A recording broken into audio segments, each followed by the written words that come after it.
Hello everyone, welcome you to another video. Today we will discuss regarding net zero emission. Actually ये zero emission क्या होता है उसके regarding थोड़ा discussion करेंगे. What is net zero?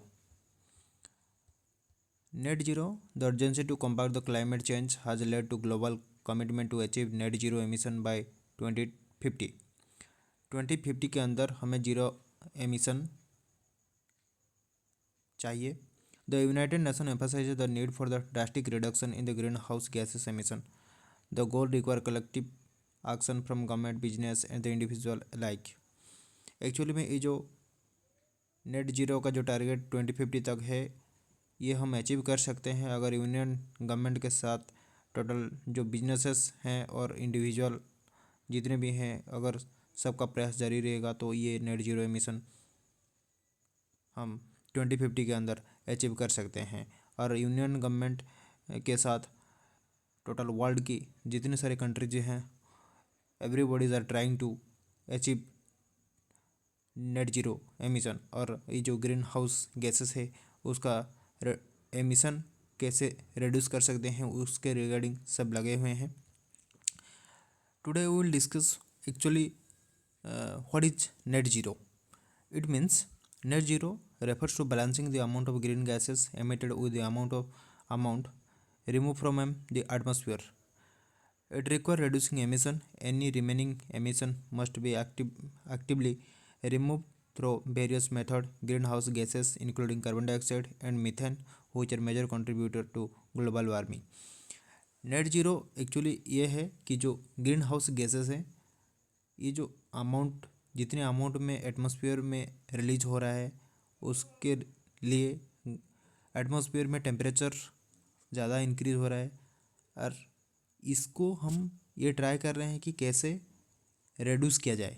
उसके रिगार्डिंग क्या क्या स्टेप लेंगे, क्या एक्चुअली ग्रीन हाउस गैसेस का सोर्सेस क्या है, ग्लोबली वो क्लाइमेट चेंजेस में क्या उसका इफेक्टिवनेस है इसके रिगार्डिंग डिस्कस करेंगे. और हम इसको कैसे रिड्यूस कर सकते हैं उसके लिए एग्रीमेंट क्या किया गया है. कार्बन रिमूवल का टेक्नोलॉजी, ये कार्बन डाइऑक्साइड और कार्बन मोनोऑक्साइड जो ग्रीन हाउस गैसेस को ज़्यादा प्रभावित कर रहे हैं और उसके साथ हमारा जो ग्रीन हाउस के गैसेस है उसके मतलब इंक्रीज होने का जो कारण है उसके लिए क्या टेक्नोलॉजी हम फॉलो कर सकते हैं.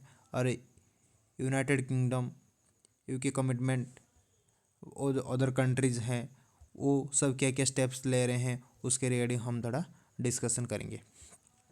तो सोर्सेस क्या है ग्रीन हाउस गैसेस का. Carbon dioxide emission mainly rise from burning fossils fuel for energy. ये जो फॉसिल्स फ्यूल है उस वो बर्निंग होने के बाद ज़्यादा कार्बन डाइऑक्साइड रिलीज होता है towards atmosphere.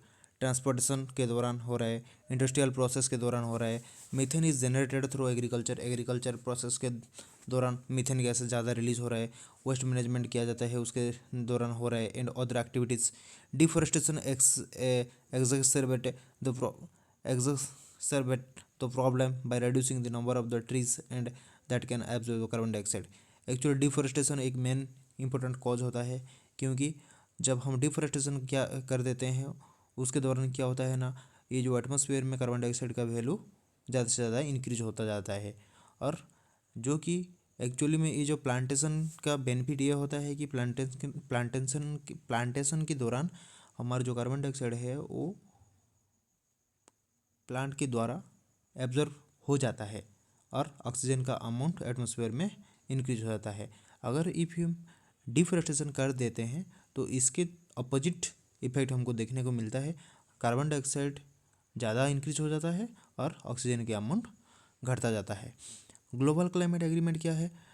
The 2015 Paris agreement set a target to limit the global temperature rise to 1.5 degree Celsius by 2100.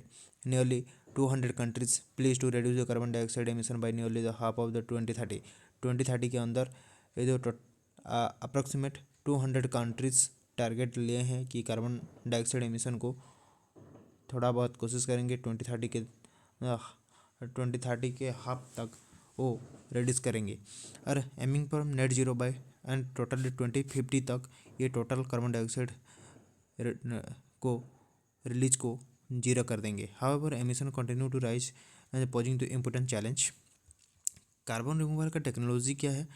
Various method exist to remove the carbon dioxide from the atmosphere. Atmosphere में carbon dioxide को remove करने के लिए तो बहुत सारा method हम use करते हैं, जैसे कि afforestation and reforestation are the natural method. These are the natural method through which carbon dioxide can remove from the atmosphere.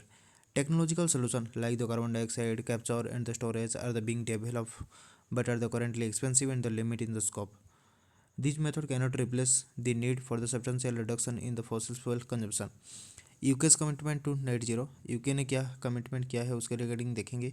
UK aim to achieve the net zero by 2050 with interim target. The government plan to generate clean electricity by 2030, ban new petrol and diesel car and the install electric heat pump as of the 2023. UK emission were the around 50% of 1990 level. However, the credible policies are the lacking to meet the 68% of reduction target by the 2030. The US historical the largest emitter aim for the net zero by 2050.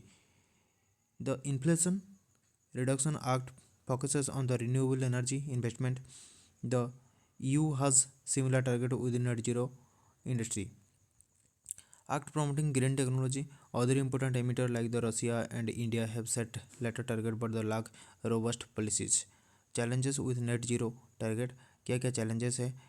These are the concern about the effectiveness of the net zero strategy. In the some countries may lower emission by outsourcing the production. Other might rail the financial scheme that the fund emission reduction elsewhere, raising the question about their the efficacy. The focus on the long-term target can also delay necessary immediate action. Achieving net zero will require lifestyle changes for the individual.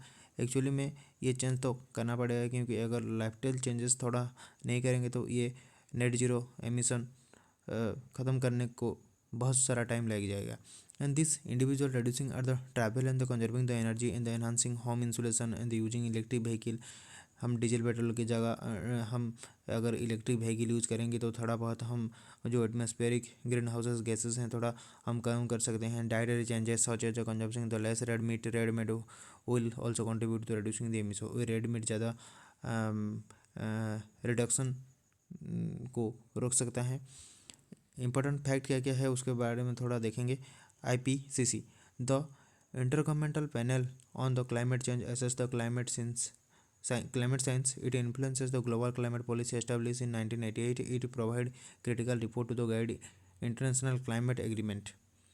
CCC, the Climate Change Committee, advised to UK government. It assess progress toward the climate target. It plays an important role in ensuring the accountability and the transparency in the climate action. Net Zero Industry Act क्या है? The EU's and the Net Zero Industry Act aim to boost green technology. Green technology, which means it was announced in March 2023. This act support the EU's commitment to achieving the net zero by 2050. Target ये है इसके act के under कि 2050 तक हम net zero emission of carbon dioxide और other green house gases को कम कर सकते हैं, नेट जीरो कर सकते हैं. Carbon capture technology capture carbon dioxide emission. Carbon capture ये एक टेक्नोलॉजी है जिसके दौरान हम कार्बन डाइऑक्साइड एमिशन को रख सकते हैं. ये prevent green house gases from the entering the atmosphere. Atmosphere में ग्रीन हाउस को एंटर करने के लिए ये रोक सकता है. And this technology is still developing and is currently expensive and the limited in effectiveness.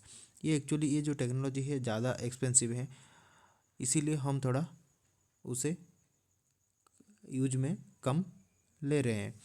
तो ये था इसके ये नेट जीरो जो प्रोसेस है. हम टारगेट किए हैं कि 2050 के तक हम टोटल एटमॉस्फेयर में net zero green houses gases का रिलीज कम कर सकते हैं. आई होप ये वीडियो आपको अच्छा लगा है और थोड़ा जानकारी भी मिला होगा आपको. अगर ये if you like this video guys, please share, like, share and comment please. Thank you so much.